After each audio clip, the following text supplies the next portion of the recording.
When it rains, it pours. And right now for the Cleveland Cavaliers, it is pouring. As we're less than 4 days away from the NBA trade deadline, the Cleveland Cavaliers suffered another heartbreaking loss on Saturday night at the hands of the Houston Rockets, 120-88. And I'm going to be honest with you, the game was not that close, and it could have been a 40 or 50 point grubbing if James Harden, the MVP candidate himself, had a good game. Listen, it is just not working out in Cleveland right now. Guys like Jay Crowder, guys like Dwayne Wade, new people on the Cleveland Cavaliers team, they're just not giving it. They ran out of energy. Dwayne Wade's knees are shot right now. He can't give it night to night. Isaiah Thomas can't find a rhythm with this Cleveland Cavaliers team. I'm willing to give him a few more weeks because the brother did come back from a very serious hip injury. But nevertheless, J.R. Smith's game is no longer there. Tristan Thompson can't grab you more than 5 rebounds a night.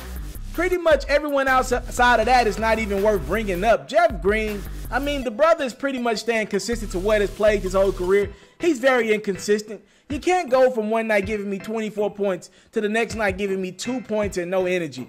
I'm sorry. The Cleveland Cavaliers are very inconsistent. They don't play defense. They've lost 7 games by 17 points. That doesn't scream an elite team to me. Channing Frye can't give it to you night to night. He's an older player. Iman Shumpert has given the Cavs nothing this year. Derrick Rose doesn't even know if he wants to play the game of basketball consistently. This Cavs team has nowhere to look. And the biggest factor of them all is their superhero is not being pretty superhero right now. LeBron James has been a really, really good player, but we're used to LeBron James being a great player, and I don't think anyone on that team knows how to react. LeBron has bailed the Cavs out of so many bad situations. When this Cavs team didn't deserve to win games, LeBron was always great, and his greatness willed the Cavs to wins, maybe wins in the playoffs.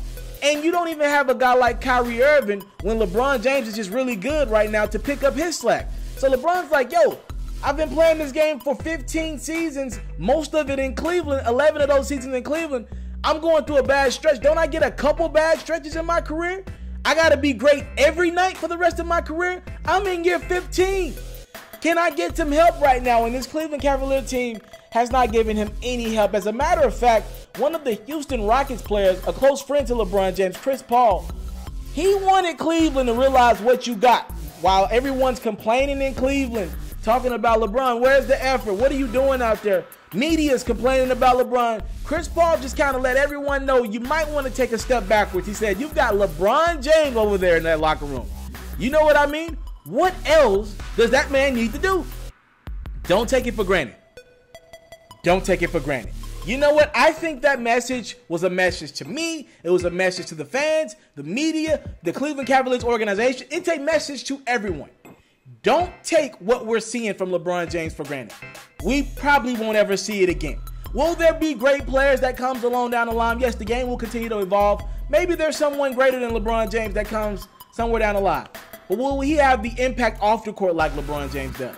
Will he be able to get a team to the NBA Finals for 7-8 times? Will he be able to do that?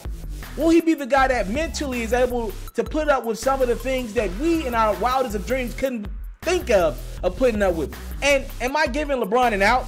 The brother has a pretty good life. He's rich. I know we can do that all and all, but that still doesn't mean the man is not human. He's a human being, and he deals with a lot, right? And Chris Paul is letting you know, he's saying, look, don't take what you got in LeBron James for granted. He's not playing the best basketball right now, but he's played his best basketball every night for the bulk of 15 years. Have you? Tristan Thompson, J.R. Smith, this Cleveland Cavaliers organization. LeBron has dedicated his life to the game of basketball. Have you? Fans all around the world. LeBron has dedicated his life to his career. He's good if he doesn't work another day in his life. Have you? Don't take what you're seeing for granted. Cleveland, you've never had a winning organization outside of LeBron James, and now you have the audacity to complain? Don't forget, just about 18 months ago, this man brought this city a championship. One you hadn't seen in ages. Don't forget that. LeBron has done for Cleveland what millions and billions of dollars couldn't do for Cleveland. his play, his dedication, beat a 73-9 Golden State Warriors team when they were down 3-1. Never forget that. And I think Chris Paul is sending a message out to everyone. This is not going to be there every day.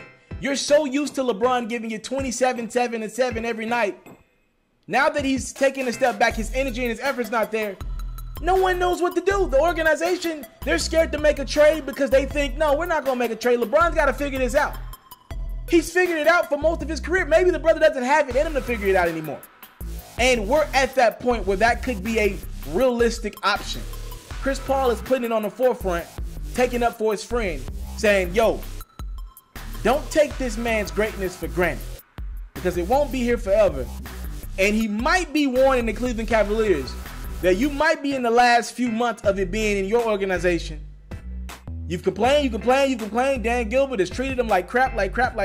They won't trade the Brooklyn pick. And that might be your opportunity to keep this guy in your organization. You won't do that. This man is going to have every team in the NBA interested in him this summer. And he might think about what's going on in February. The lack of love, in the month of love, that he's not getting right now. You know he wants to trade. You know he wants to bring in some piece. Kevin Love's not around right now.